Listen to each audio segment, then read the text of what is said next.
Welcome to the Confidence Through Health podcast. My name is Jerry Snyder. As a health, wellness, and sports performance coach, my goal each week is to bring you experts to help you take control of your health and build your self-confidence. Thanks for including me today on your journey to better health.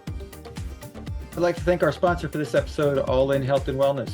If you're looking for a health coach, you're looking for a sports performance coach, you're looking for nutrition guidance, like for instance, a meal-by-meal plan that will help you understand how to eat.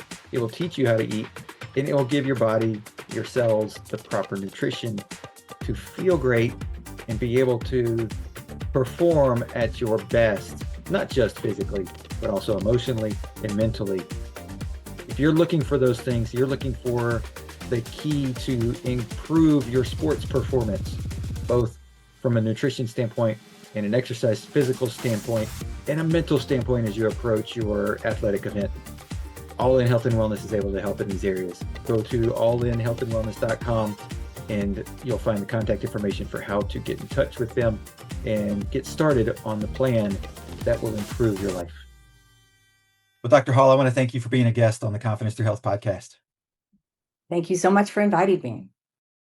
So, we were talking a little bit before we started recording about just the importance, and you sort of enlightened me a little bit about, like, because I was like, this is complicated and complex, and in dealing with women as they age and hormones, and obviously the difference between men and women, and like not trying to get caught up in the, well, this trial says this about aging, but it's all men, and like look at it the correct way. But you said it's not as complex and complicated as it used to be. That is correct. In the past, we had good data, but it does take about 20, 25 years for practitioners and for that data to actually come into standard of care. Now with women, oh, look at that. Had all that confetti ball. Yeah. So standard of care is not really the ideal here, each woman. Okay. So, but it's gotten easier. Yeah. Yeah. I think there's so many papers out there and so much good data. Yeah. Well, and is the other thing that you said, earlier is before we started recording is about, the hormones, and obviously that's a big piece of aging, and how men and women, but more in women, how the hormones change as the body changes, and how not just the levels of hormones, but which hormones are active and which hormones are doing things in the body, right?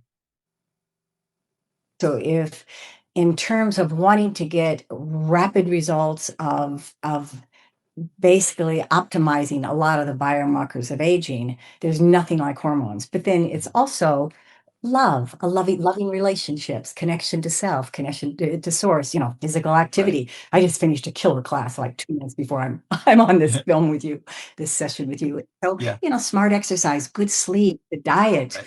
But hormones are a huge piece of that puzzle. Yeah. Well, and those other things affect hormones and how they interact in our body, right? Like if we don't get good sleep, hormones are not going to be optimized. They certainly do. Right. So you can look at some of the hormones like melatonin and there ghrelin and other hormones that affect weight. And it's all part of the puzzle. So at least 8 hours of sleep. Yeah. So Jerry, I started with just replacing estrogen and progesterone. Mm-hmm. And I started using Premarin.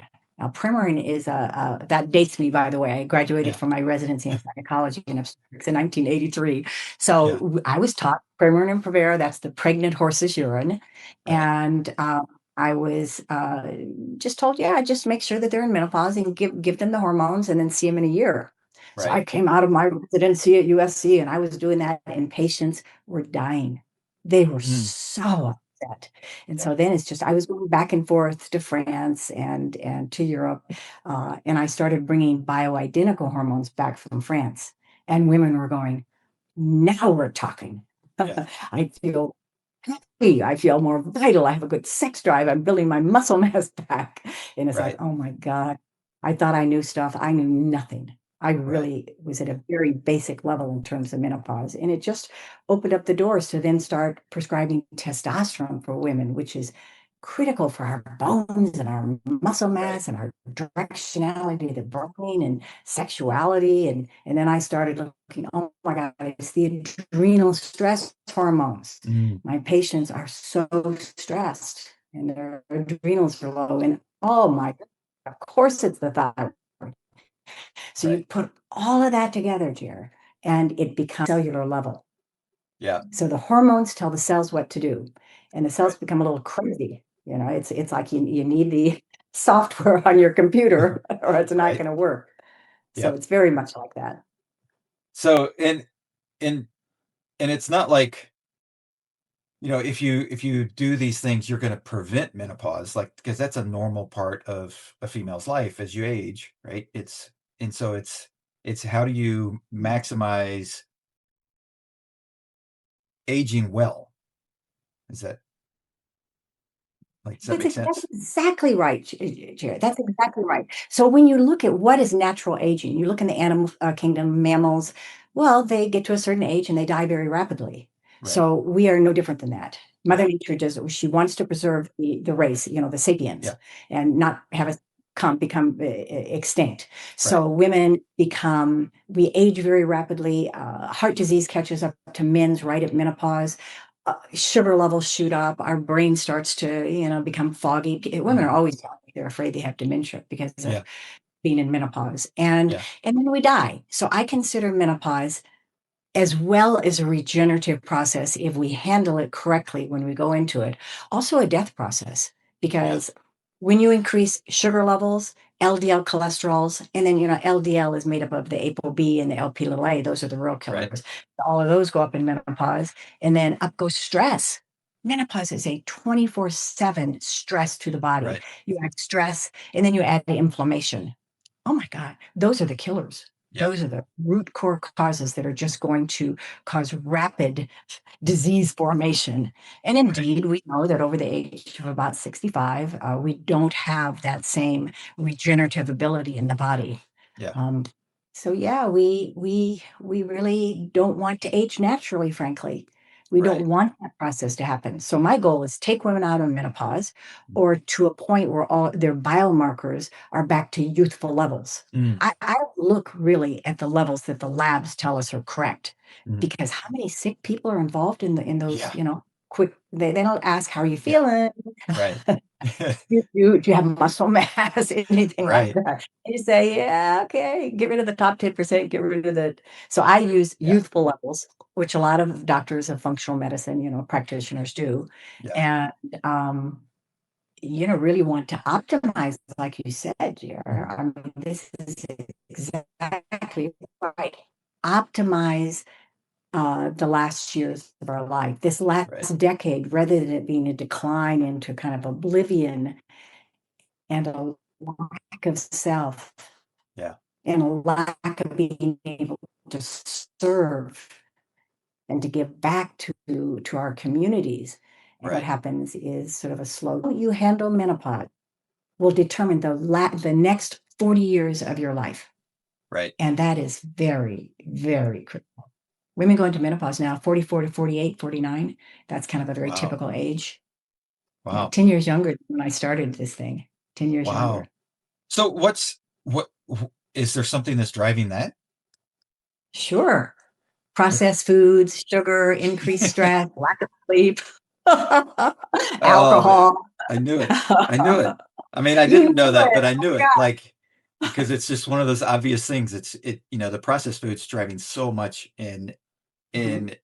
in in lifestyle around that, Lifestyle around that. right? And so it's like you can't just blame the food, but it's the lifestyle that comes with that, you know, and and then of course, and you were talking about all this the normal physical stresses of menopause that are happening, but then Oh yeah. you add in the environmental and the stuff that we take on in life, in you know Pesticide. whether it's single moms or working moms, or because if it's 44 to 48 years old, like, you likely still have kids in the home. That is correct. Many women are, when they're in menopause at 46, let's say, they have kids for 12 years old, younger, maybe My last child was when I was 41, just Yeah. right before I turned 41, whereas it was so long ago. I actually didn't know about subtle thyroid abnormalities. And now I Mhm. live in that world of subtle thyroid Yeah. abnormalities. I'm always picking up these very, very subclinical kind of cases. Mhm. But that's, yeah, so I had my last child at 41 and I went into menopause, I think probably about 47. Okay. So Wow. that would be a young mother. Thank Yeah. goodness I was an experienced mother. Right. But that's all those things together, and then and I can imagine going to your gynecologist or your family practice physician who is not up to date on everything that's going on, and just going, yeah, but this is just Mhm. normal. And like, That's exactly what women are told. yeah. And Women are also told, "Go on the birth control pill," which is a disaster. mm, That's a disaster yeah. at that age. Oh my god. Yeah. I've measured, Jerry, I've measured hundreds of thousands of levels of all labs, Yeah. hundreds and hundreds of thousands, probably millions. But it's when I looked at women on the birth control pill, they were coming in saying, "Oh, my body is hurting and I'm Mhm. tired. I don't know, am I a girl or am I not a girl?" Or, I mean, instead of Yeah. sexual identification, and not to make that political, but just to say Right. that women just say, "I have no sexuality, no desire." What is going on? And Mhm. so I started measuring these women who had menopausal symptoms, but I didn't connect that a 16, 18-year-old could have menopausal hormones until Right. I started measuring them and then taking them off the birth control pill and getting them on alternative birth control methods. And then I started realizing, oh my God, our estradiol levels are 150 to 250, Mm. and at ovulation, and women's hormones were 11, Mhm. 5 for their estradiol. That's their main, very important hormone. So the birth control pill was suppressing their own estradiol and giving kind of a mishmash of estradiol. Right. Um, well, and that just shows like how that you go to seek for help, and you think you're getting the right things, but like what's going on in your body, and it, okay, maybe it gives you the result you want in that moment, but 5 years, 10 years, 20 years down the road, because you disrupted the balance of the hormones, the catastrophe Right. that's coming to you, and then like trying to unravel everything to get back to where it was. Like that's got to be a difficult puzzle Right. to deal with. Very difficult. Just in terms, I take care of a lot of women. I also take care of men, so we can talk a little bit about testosterone T in men if you want later. Right. But when women have been on the birth control pill for 35 years and Mhm. they haven't had any kind of their natural hormones regulating their cells, Yeah. that can really be an important transition many times from that into menopause. They don't even know they're Right. menopausal, Yeah. and yet very, very, very low estrogen. And of Yeah. course, estrogen is the most important way to build our bones. If we Right. exercise normally and ate pretty well, we would not lose our bones if we didn't Right. go into menopause. So that process happens within the first 3 years of menopause. We lose a lot of bone mass, 10%. We lose really a lot. And from then Wow. on, we continue to lose. So Yeah. low estrogen is not good for women. Right. So so it I'm hearing, so I'm going to try to say this correctly, is like you could you could technically be having symptoms of menopause at any part of your life based on how you're disrupting your hormones. It's not That's correct. just it's That is it's correct. not just I'm an old person and now I'm having menopause. No, I would, I think you said it really beautifully. Just to kind of maybe clarify a little bit. So at any age, women can have suboptimal hormones, Right. hormones that are not at youthful levels. They can Yeah. be 15 and have really horrible looking adrenal, thyroid, estrogen, testosterone Mhm. hormones, those hormones. So checking your hormones at a young age is important. So Yeah. someone will say, "Yeah, I had my hormones drawn 20 years ago. Well, let's take a look at them." Okay, you used to have a estradiol of 185 and now it's 7. Ooh, So it yeah. just, I really know I've done this for so many years that I really Yeah. know at what point we stop increasing estrogen and just say, wait, it's optimal. And that Yeah. would be complete absence of symptoms, bone building. So on the positive side, great sex drive, clear mind, beautiful skin, strong bones, lack of diseases, lack Right. of, low sugar levels. And Yeah. and if we feel well, that's our bingo. And that Right. bingo is a different place for each person, Right. in terms of the level of hormones that women are receiving. It's very individualized. Yeah. Well, and so that's a lot like nutrition, right? You can't just say, oh, or hey, they went on this diet and they lost weight, and so that's going to work for me, and then it doesn't, and then you get all frustrated, and you can, because it's individualized. It's what works for you. That is exactly right. Yeah. Well said. Really well said. And so the testing for these hormone levels, it sounds like is pretty standard, like pretty simple and easy to get. Like it's not like this complicated trying to figure it all out. No, I test about 15 hormones, and then kind of the standard stuff like the lipid panel along with those Yeah. subparticles of the LDL. And I Right. look at inflammation markers. That would be the high sensitivity CRP, homocysteine, B12. So I throw in some other stuff. Right. But at every visit, women have their hormones checked. Mhm. So before I even see them, they've Yeah. had their hormones done. They're tucked into to their appointment, and they know what to Right. expect. And so I have all the data right in front of me. Yeah. And I am one thing that kind of shocks me is how can doctors possibly know what's going on in the body without looking at different types of either blood, Right. saliva, urine, Yeah. looking at the levels. Yeah. I mean, I don't understand it. Yeah. I really don't understand it. Some very, very top people just never look at the levels. And it's like, okay, so what causes depression? Low thyroid, especially Right. low free T3, low estradiol, low testosterone, and low adrenals. So how am I gonna know what to correct in Yeah. terms of their depression? Measure the hormones. Yeah. And so getting the hormones Yeah. measured, and then and you said this earlier, and I've talked to, actually I interviewed somebody at the episode before yours, and we talked about the ranges of blood tests and how it's like not quote really normal anymore from a, and I love the way you put it, from a like youthful, like what were you, let's compare you to when you felt great, and like get back to those levels, because, and again, those are Exactly. individualized, right? So Exactly. when you see that, Mhm. talk a little bit Very about much like, so. like, because there's synthetic hormones, there's bioidentical hormones, like what, is there a better way to go about getting hormone replacement therapy? Mm. So this is explanation. So all hormones are synthesized.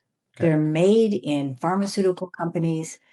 They're made to be exactly the same as our own hormones. And thank God, men all have the same testosterone, women have the same estradiol. So our hormones as sapiens are the same. Okay. And they're made to rigorous standards. They're FDA approved. Right. And then what we do in functional medicine is we want to individualize the doses. Mm. So a lot of times they're put into cream Right. or other delivery methods. For example, for each hormone, I have about 4 to 5 delivery methods that I use depending on what works for that woman or Yeah. what works for that man.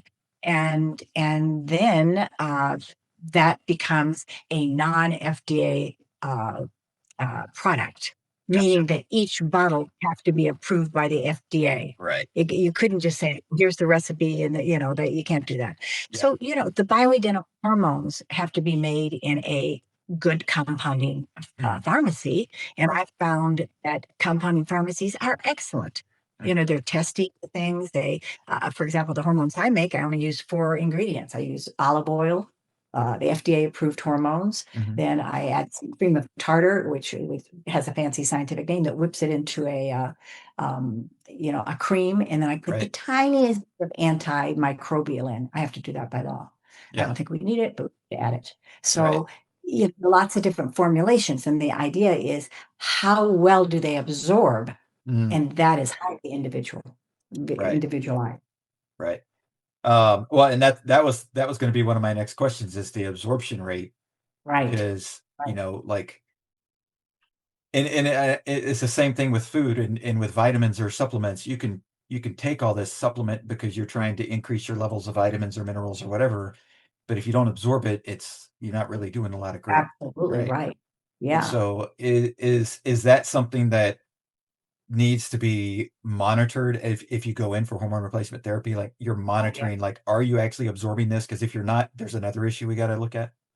Yeah. So that's a very important question. I just want to say that I didn't quite finish. The Sure. non-bioidentical hormones are the pregnant horse's urine and Mhm. all of the spin-off that pharmaceutical companies did to make other products that were like Right. the pregnant horse's urine. Yeah. And they put little catheters, little tubes into the Mhm. poor pregnant mare's bladders and took that, spun it down, and it's actually just 35 different hormones. It's not just Right. estradiol or just so that's the ones that we stay away from.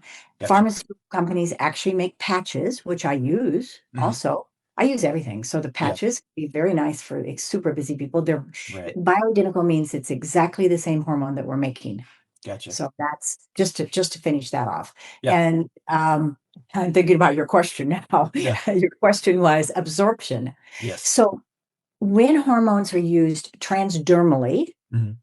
whether it be cream patches or sublingually little pellets, or whether it Right. be injected. Usually, I don't use injectable Hmm. estrogen, but I certainly do testosterone for women and men.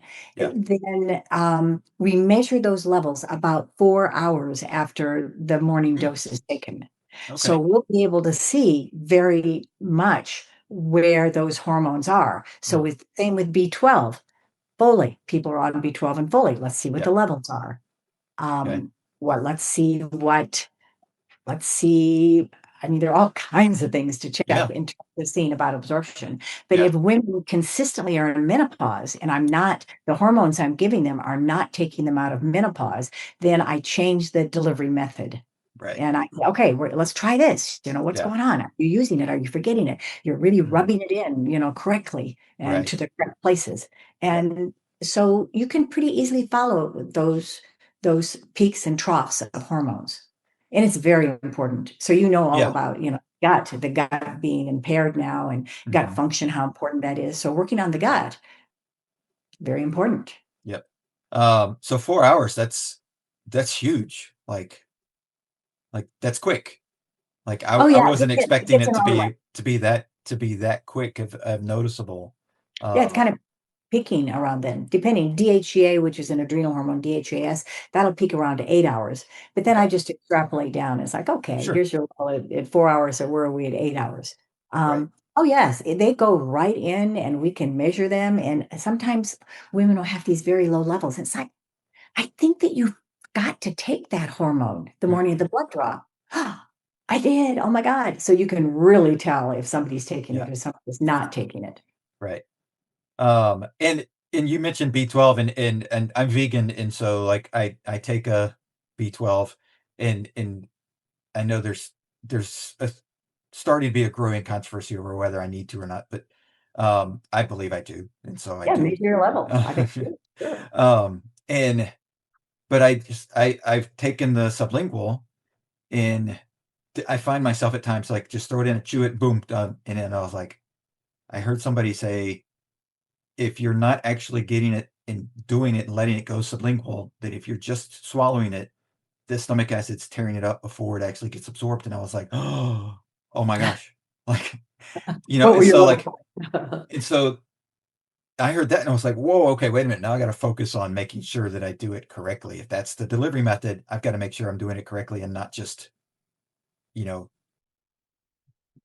bypassing that and going, I still got it Right. in, so it should do good, right? Like, Yeah, I mean, stomach acid will tear up a lot of things like rapamycin. Some people are right. getting onto rapamycin at this point, and that, it has to be enterically coated, Mhm. meaning that stomach acid won't break it down. So Right. sublingual is a good method.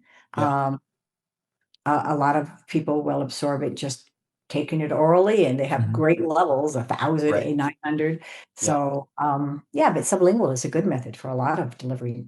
Right. Not quite as much for hormones, because what happens with the sublingual delivery is it rocket fuels in Mm, and kind of falls very, very rapidly gotcha. because I mean, I have so much experience with all these different methods and really the transdermal is one of the best ways of Mhm. using estrogen. Yeah. Testosterone for women, the injections are very good for women Mhm. because we don't want the testosterone to break down into DHT, which can cause hair loss. Same thing for Right. men. Right. Um, well, and you mentioned hair loss. It's so there's all the different side effects of right. And I mean, and you know all these. And so I know you probably can look at somebody and go like, oh, this level's low because they look like, they've got this that's showing up or that's just showing up or, and and so it's interesting how much the layperson and potentially even the practicing family physician because the information hasn't gotten to them or they haven't researched it enough to find it that just doesn't know of that. Oh, this side effect is actually because my hormones off, not because of anything else I'm doing.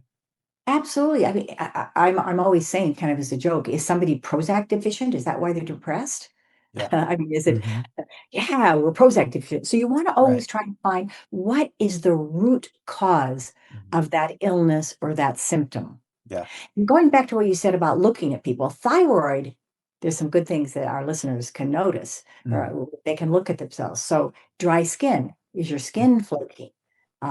Do you need a lot of moisturizer? Are your heels cracking? These are symptoms of low thyroid. Have you Okay. lost the outer edge of your eyebrow where it's just thinning, a Mm. lot of hair being lost? Yeah. Classic low thyroid. Are you cold?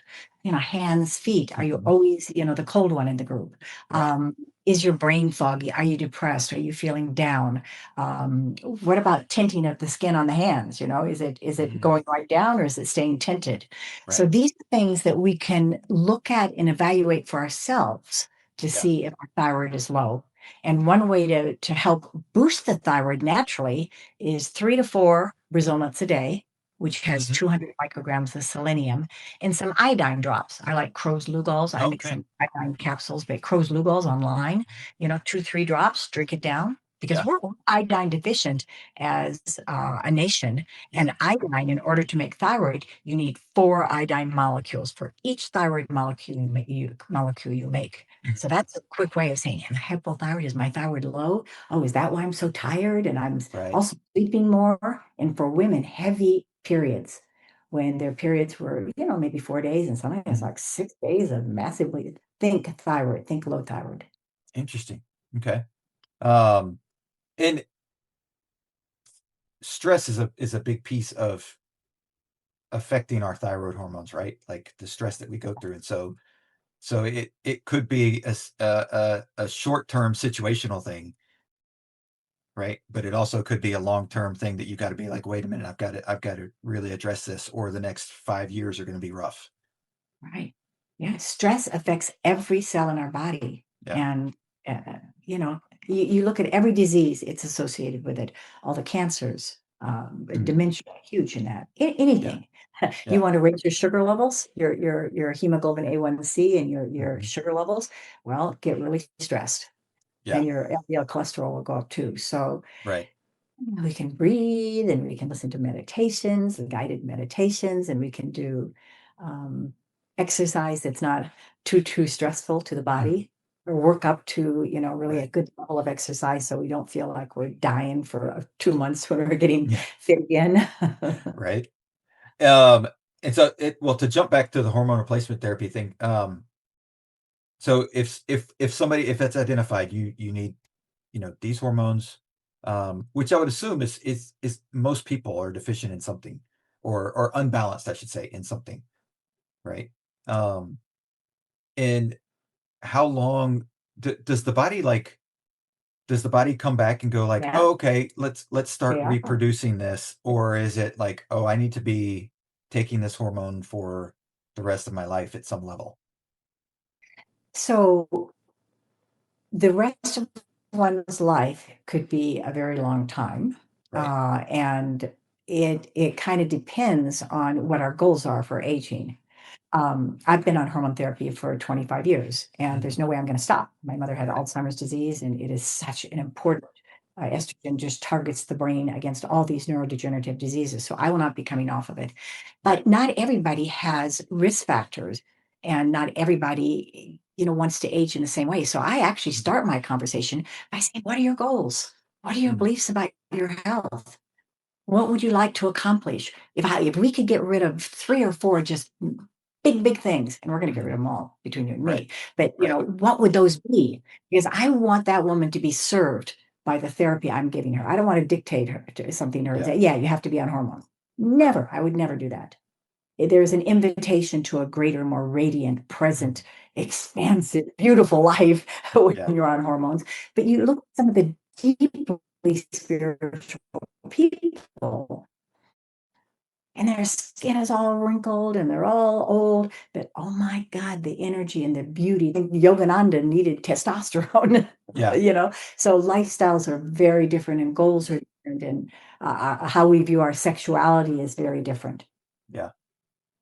So and so that goes back to that individualized piece, right? Like it's not just individual based on what's physically happening at cell level, but individualized Yeah. based on what your goals are. When your top 3, um, hints or top 3 things that you deal with and talk about. Yeah. What do you consider that to be? For me, Yeah, for um, you. so I've told people this many, many times and I sort of get a laughing joke, but my goal is once I started getting into the health and wellness space and like really digging into it and seeing what's possible if you take care of yourself. Mhm, My goal is to live to 140. mhm.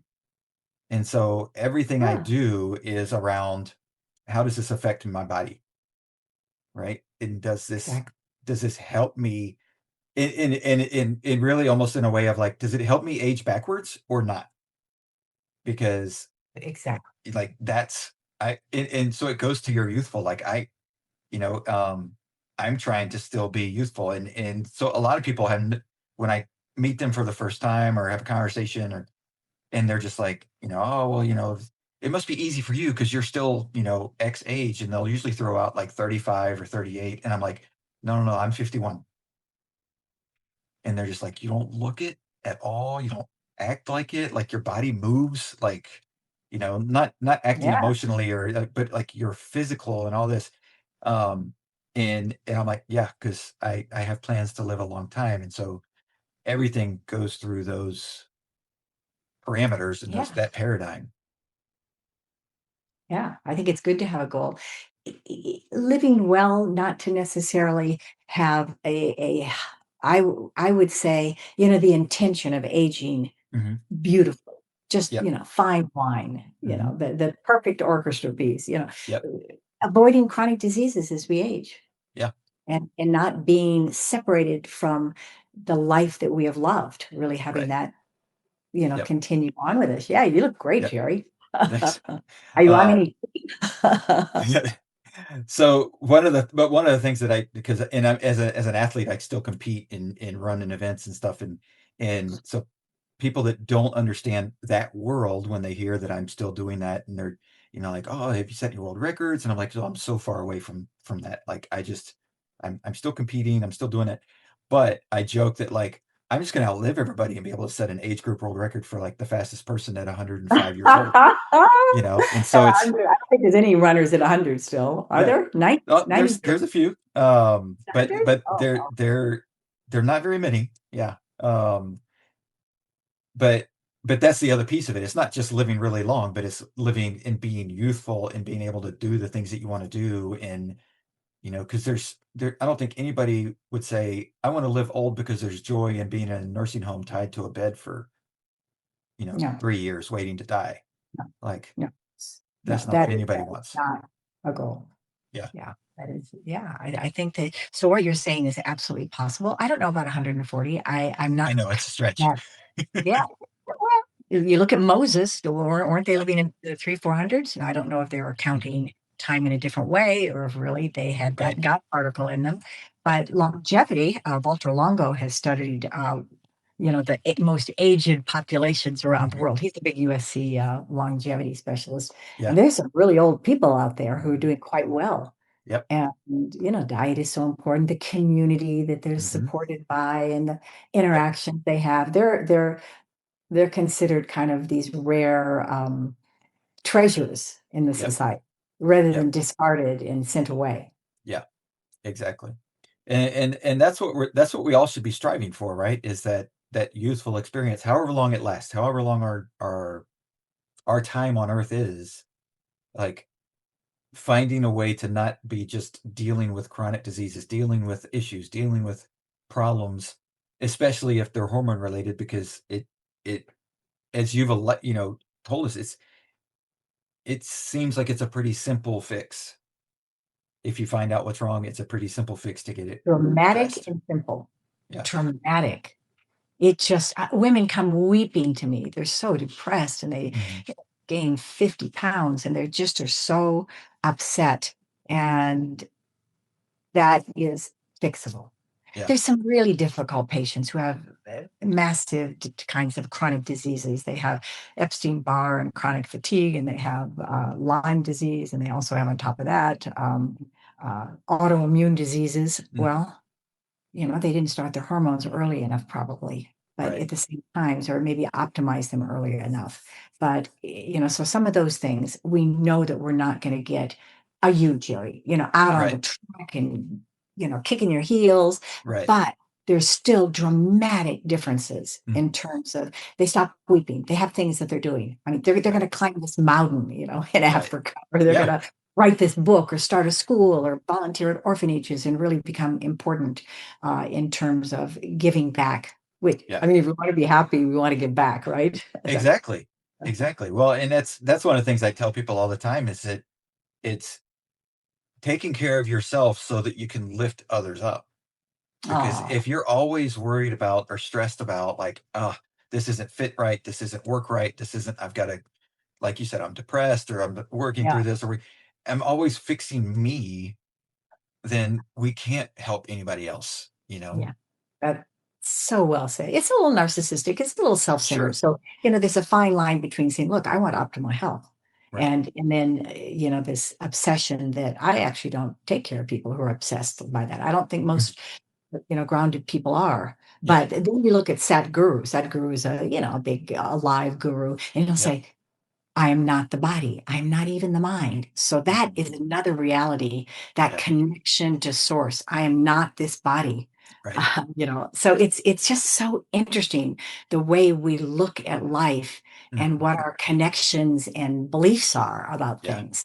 Yeah. Um, Even if we're not this body, we want to take care of this precious, precious Oh, part of sure. ourselves, even if it's not us, even if it Mhm. has very little to do with us. It's still Right. housing the soul, the spirit, the energy, the Right. light, compassion. Yep. And so I'm in favor of taking care of the body, but not Yep. obsessively. Right. Yeah, because you can easily get obsessive, and there's people that are doing that, and there's been Netflix specials and all kinds of stuff on people that are doing that, and that's a massive extreme, and Yeah. like So dark. it's like you want to take care of your body. In the way that I look at it, I take care of my body because I want to be around to help people, and so however long that lasts, right? Like Yeah, in optimizing that as best I can. absolutely. Yeah. Well, we're on the same page, Jerry. It, Yeah. it is even though we're not the body is precious and we're going to take Mhm. care of it. We aren't going to neglect it. And we're going to be there for people that we love and who need Mhm. us. And also just for the pure delight of being here. Right. I just love, Yep. I love being here. Yep. Well, in doing what you do and being able to see people have what I would assume is in their mind a massive transition, Massive. right? From like, oh my gosh, woe is me, everything's falling apart, nothing's working Mm, right, my body's not responding to what I want it to do, to then, wow, that's all it took, yeah, like in things going the right direction. right. One thing I do a lot with clients, patients, is that I explore some of the trauma they've had in their youth, Hmm. because that trauma can be like huge bags of dirt on our back. Right. You can't get out from under it. So Yeah. trauma healing can clear that, because the thoughts that we think are very Hmm. important in terms of what happens in the body. Yep. If Yep. we are always stopped at that place, Hmm. then it's not just going to be the hormones. The Right. hormones can do their magic, but if that's so ingrained, and so a lot of my patients want to do trauma healing, and they do trauma healing. And I have a couple of very good people. Hazel Carter is one of them. But Yeah. it just makes all the difference that this Yeah. reactivity is gone, the body stress is gone. Because when you've been traumatized and somebody kind of even approaches you in a nice way, Mhm. that can be very stressful and traumatic. Mhm. So the body is complex. And, Yeah. and I always say, well, we have an emotional age, a Right. biological age. Biological age we can affect. Mhm. Chronological age we can affect, and very, Right. very young people are old at 16, and Yep. then spiritual age. So all of these meld together into this, like the hormones, into the symphony of Right. sapien. Yep. Um, well, you use the word, reactive in, and I think that's a very key, like we want to stay away from being reactive as much as possible, like at the cellular level. Like we want the cells to do what they do, but to be constantly reacting to stresses that are put on, whether it's because we introduced food that or nutrients or particles, not nutrients necessarily, but particles that are, okay, the immune system's got to be on high alert because this is now in the system and we've got to get rid of it and we've got to protect ourselves, and always reacting to those situations versus being at a point where it's like, okay, we can just do what we do. We can be calm. We can be collected. We can just move through life. And I know that sounds a little bit like, you know, woo woo and like, okay, No, that's not doesn't. possible, but it's totally possible. It does not sound woo-woo at all. It sounds really smart. Yeah. It sounds really the exactly right. The body is to be calm, the mind is to be alert. Hmm. We aren't constantly stressed by everything hitting us in Yeah. terms of the outside world. Right. And our thoughts are not negative and constrictive and Mhm. punishing. And, we need to work on ourselves. Yeah. We really do. For me, Yeah. it's been practically a lifelong transition in terms of knowing who I am and learning to Right. love this totally fallible, kind of crazy person Right. that makes mistakes and does all these stuff. Yeah. And, I mean, and so that's part of aging. so for those people out there that are curious to learn more about, hormone replacement therapy, learn more about what you're doing, how can they, follow you, connect with you, that kind of thing? I would say my main site is thehallcenter.com. Okay. And my book is on there for everybody to get for free. It's called Awesome. Radiant Again and Forever. And Suzanne Summers actually said, I was very close with her, and she suggested, she said, you got to write your book, Prudence. And I was like, oh, Suzanne, you write the books. And she said, no, you're going to write your book because I don't have your knowledge. So she said each chapter should be a different patient with a different disease. And so I did that. All real patients. And then I Yeah. say, this is her a month later, 2 months later. So Mhm. it's for free. It's called Radiant Again and Forever. Just go to thehallcenter.com and download it. Awesome. And you can see my website, you see my office, I see patients. I'm pretty busy, but Yeah. my practice is seeing patients Yeah. aside from educating, which we're doing now, Jerry. Yep. We're educating. Yep. So to my clients, you. Yep. No, it's been great, and yeah, it highly educational and highly impactful, I think, because I've learned things, and that's always one of my goals because, like, I know if I'm learning things, and as one of my clients told me this morning that she's like, I love talking to you because you bring me so much information, and I'm like, okay, good, because then if I'm still learning things, then everybody's out there can be learning things, so that's good. So Isn't that true? yep, I think if we're not learning, we're dying. So yep, learning is to expand and to grow, and it creates more and more unity and more yep, connection. And yep, it's just it's an amazing process of yep, becoming, growing into an elder. I yep, am now, growing into an elder. It's just an amazing, beautiful process. So thank you for helping yep. uh, to share that. Yeah, of How the course. Well, body and thank you for being a guest because like it's been fabulous conversation. Thank you, Jerry. Thanks. Thanks for checking out the Confidence Through Health podcast. Please subscribe, post a review, share this episode with those you love who need a little extra help with their health journey. Visit allinhealthandwellness.com to learn more about the coaching programs that I provide.